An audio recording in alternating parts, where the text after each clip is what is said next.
સુરત મનપાના વિપક્ષ મહિલા કોર્પોરેટર દ્વારા માંગ કરવામાં આવી છે। વિપક્ષી મહિલા સભ્યની ચર્ચા દરમિયાન અભદ્ર ટિપ્પણી કરવામાં આવી હતી। અભદ્ર ટિપ્પણી કરનાર કોર્પોરેટરને થપ્પડ મારવાની માંગ કરવામાં આવી। સામાન્ય સભામાં કોર્પોરેટરને થપ્પડ મારવાની માંગ કરી છે ત્યારે પાલિકા કમિશનર સામે રજૂઆત કરવામાં આવી। ભાજપી સભ્યને તમાચો મારવાની મેયર સમક્ષ મંજૂરી માંગી છે। કોર્પોરેટર સંજય દલાલ અને ઘનશ્યામ બકવાણા સામે ફરિયાદ કરવામાં આવી।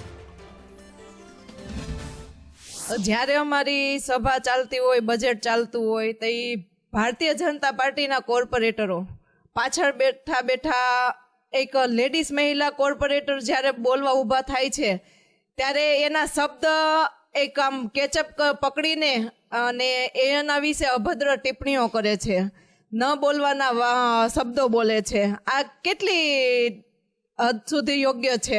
અમારી એટલી માંગ છે કે અમે ઘણા આ જ્યારે અમારી સ્ટાર્ટિંગ સભાઓ થઈ હતી, ઘણી આ 15-20 સભાઓથી આ એકધારા સિલસિલાઓ ચાલે છે। એકધારે કોર્પોરેટરો દ્વારા અભદ્ર શબ્દો બોલવામાં આવે છે વારંવાર। જ્યારે હેમાલી બોઘાવાલા હતા મેયરશ્રી ત્યારે પણ અમને આ બાબતને લઈને અમે રજૂઆતો કરી હતી। હાલ જે આપણા હાલના જે મેયર છે એમને પણ અમે રજૂઆતો કરી છે, પણ એ અમને એમના માણસોને બચાવવા માટે અમને ચૂપ કરીને બેસાડી દે છે। પણ હવે આ હદ થાય છે, એટલે જ્યારે પણ હવે આ ભદ્ર શબ્દો ભાષા વાપરવામાં આવશે ત્યારે અમે એમને મોઢા તડ જવાબ આપીશું।